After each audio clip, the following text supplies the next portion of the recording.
नमस्कार दोस्तों। शिव प्रेमियों को मंजू पंत का तहे दिल से प्रणाम। आइए शिव महापुराण में हम आज सुनेंगे कि ब्रह्मा, विष्णु और रुद्र कौन है, कहाँ से आए, इनका आविर्भाव कैसे हुआ। पहले सभी देवी देवताओं का आवाहन कर लें। बोलो श्री कृष्ण भगवान की जय होवे।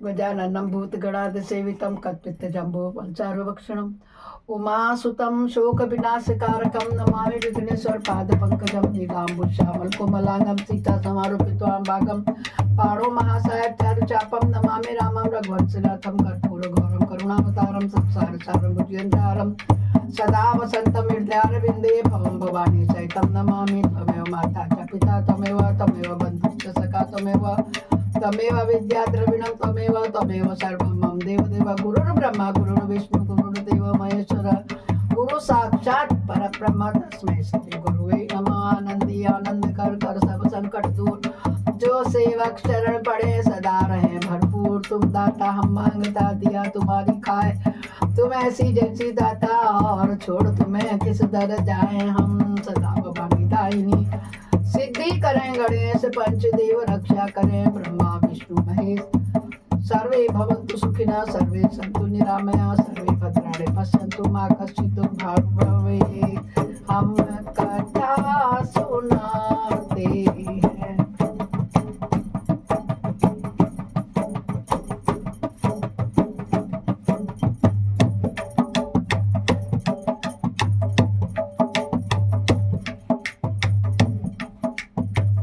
जिसे श्रवण कर मिट जाती है,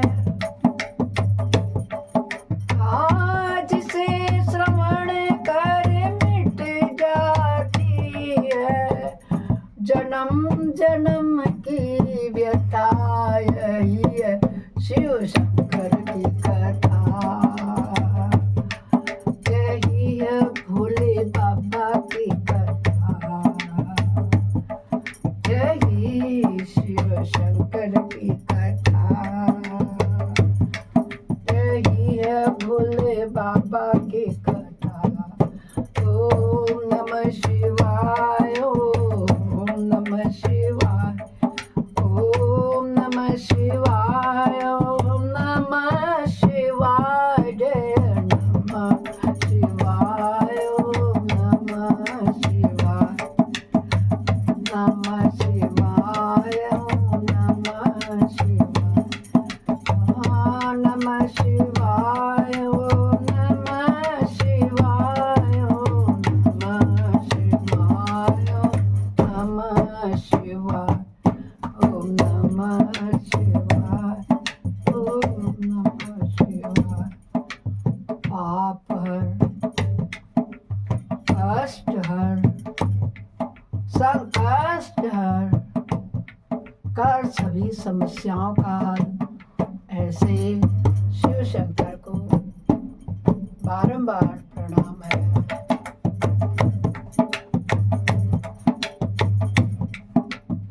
बोलो शंकर भगवान की जय होवे।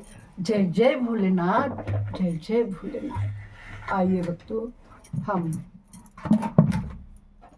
आज शायद 42वां अध्याय है, देखें। हाँ, 42वें अध्याय में प्रवेश करेंगे, जिसमें हम देखेंगे कि शिव, विष्णु, रुद्र और ब्रह्मा के स्वरूप का क्या विवेचन है। ऋषियों ने पूछा शिव कौन है, विष्णु कौन है, रुद्र कौन है और ब्रह्मा कौन है, इन सब में निर्गुण कौन है। हमारे इस संदेह का आप निवारण कर दीजिए। सूत जी ने कहा, महर्षि वेद और वेदांत के विद्वान ऐसा मानते हैं कि निर्गुण परमात्मा के से सर्वप्रथम जो सगुण रूप प्रकट हुआ ना, उसी का नाम शिव है। शिव से पुरुष हुआ, उससे सहित प्रकृति उत्पन्न हुई। उन दोनों ने मूल स्थान में स्थित जल के भीतर तप किया। वह तप स्थान पंचक्रोशी काशी के नाम से विख्यात हुई, जो भगवान शिव को अत्यंत प्रिय है। यह जल संपूर्ण विश्व में व्याप्त था। इस जल का आश्रय ले योग माया से युक्त श्री हरि वहां सोए हुए थे। नार अर्थात जल को अयन निवास स्थान को नार कहते हैं। इसके बनाने के कारण फिर नारायण नाम से प्रसिद्ध हुए और प्रकृति क्या हुई? नारायणी। नारायण के नाभि के कमल से जिनकी उत्पत्ति हुई वे ब्रह्मा कहलाते हैं। ब्रह्मा ने तपस्या करके जिनका साक्षात्कार किया उन्हें विष्णु कहा गया है। ब्रह्मा और विष्णु के विवाद को शांत करने के लिए निर्गुण शिव का जो रूप प्रकट किया गया ना, उसका नाम महादेव है। बोलो महादेव की जय जय हो, जय जय महादेव की जय हो, जय शिव शंकर भगवान की जय हो। महाकालों के काल महाकाल वो महादेव कहलाए। क्या कहा उन्होंने? महादेव ने कहा, मैं शंभु ब्रह्मा जी के ललाट से प्रकट होऊंगा। इस कथन के अनुसार समस्त लोकों पर अनुग्रह करने के लिए जो ब्रह्मा जी के ललाट से प्रकट हुए उनका नाम रुद्र हुआ। आया समझ में?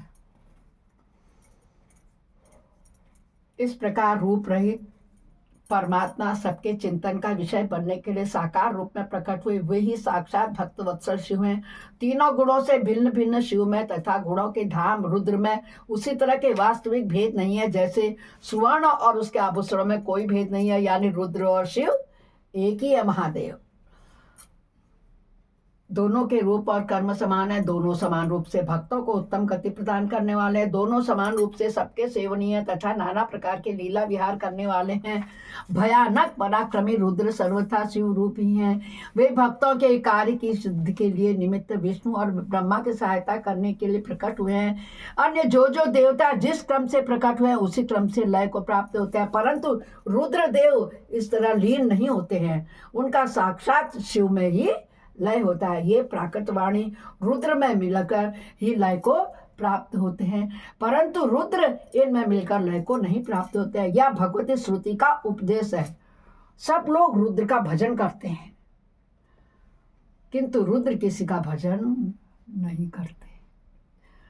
वे भक्त वत्सल होने के कारण कभी कभी अपने आप भक्तजनों का चिंतन कर लेते हैं। जो दूसरे देवताओं का भजन करते हैं वे उसी में लीन होते हैं, इसीलिए दीर्घ काल के बाद रुद्र रूप में लीन होने का अवसर पाते हैं। जो कोई रुद्र के भक्त हैं वे तत्काल शिव को हो जाते हैं, अतः उनके लिए दूसरे की अपेक्षा नहीं रहती है। यह सनातन श्रुति का संदेश है, यानी कि सनातन श्रुति में ये क्या है कहा गया है। द्विजो, अज्ञान अनेक प्रकार का होता है परंतु विज्ञान का एक ही स्वरूप है। वह अनेक प्रकार का नहीं होता। उसके समझने का प्रकार मैं बताऊंगा, तुम लोग आदर पूर्वक सुनो। ब्रह्मा से लेकर तृण पर्यंत तक जो कुछ भी यहाँ देखा जाता है वह सब शिव रूप ही है। उसमें नाना तत्व की कल्पना मिथ्या है। सृष्टि के पूर्व भी शिव जी की सत्ता बताई गई है। सृष्टि के मध्य में भी शिव महाराज विराजमान है और सृष्टि के अंत में भी शिव रहते हैं। और जब सब कुछ शून्यता में परिणित हो जाता है उसमें भी शिव की ही सत्ता रहती है। अतः मुनीश्वरों, शिव को ही चतुर्गुण कहा गया है। वे ही शिव शक्तिमान होने के कारण सगुण जानने योग्य है। इस प्रकार वे सगुण और निर्गुण के भेद से दो प्रकार के हो गए हैं। एक तो आप देखते हैं कि गले में सर्प है, सिर पर जटाएं हैं, चंद्रमा है, डमरू त्रिशूल हाथ में अमृतशाला पहने हुए हैं, चर्मशाला पहने रहते हैं, प्रखप में सवार होते हैं। और एक दूसरा है कि निर्विकार लिंग रूप में। तो सगुण और निगुण दोनों क्या हुआ? यही शंकर जी हैं। बोलो शंकर भगवान की जय हो। भी जिन शिव ने ही भगवान विष्णु को संपूर्ण सनातन वेद, अनेक वर्ण, अनेक मात्रा तथा अपने ध्यान एवं पूजन किए वे ही संपूर्ण विधाओं के ईश्वर हैं। ऐसे सनातन श्रुति है। अतः शंभु को वेदों का प्राकट्य करता और वेदपति भी कहा जाता है। वे ही सब पर अनुग्रह करने वाले हैं। साक्षात शंकर हैं। कर्ता, भर्ता, हर्ता, साक्षी तथा निर्गुण भी वे ही हैं। दूसरों के लिए काल का मान है परंतु काल स्वरूप रुद्र के लिए काल की कोई गणना नहीं है, क्योंकि वे साक्षात स्वयं महाकाल हैं और और महाकाली उनके आश्रित हैं। ब्राह्मण रुद्र काली को एक से ही बताते हैं। उन दोनों ने सत्य लीला करने वाली अपनी इच्छा से सब कुछ प्राप्त किया। शिव का कोई उत्पादक नहीं है, उनका कोई पालक नहीं है, उनका कोई संहारक भी नहीं है। वे स्वयं सबके हेतु हैं। एक होकर भी अनेकता को प्राप्त हो सकते हैं और अनेक होकर भी एकता को जाते हैं। एक ही बीज बाहर होकर के वृक्ष और फल आदि के रूप में परिणत होता हुआ पुनः बीज भाव को प्राप्त हो जाता है। इसी प्रकार शिव रूपी महेश्वर स्वयं एक से अनेक होने में हेतु हैं। यह उत्तम शिव ज्ञान तत्वतः है बताया गया है। ज्ञानवान पुरुष ही इसको जानता है, दूसरा कोई नहीं जानता है। मुनि बोले, हे सूत जी, आप लक्षण सहित ज्ञान का वर्णन कीजिए, जिसको जानकर मनुष्य शिव भाव को प्राप्त हो जाता है। सारा जगत शिव कैसे है और शिव ही संपूर्ण जगत कैसे है? ऋषियों का यह प्रश्न सुनकर पौराणिक शिरोमणि सूत जी ने भगवान शिव के चरण बिंदों का चिंतन करके उनसे ऐसा कहा। बोलो शंकर भगवान की जय होवे, जय जय भोलेनाथ, जय जय शिव शंकर भगवान। दोस्तों, इस प्रकार हमारा अध्याय 42 पूरा हुआ। ओम नमः शिवाय, ओम नमः शिवाय, ओम।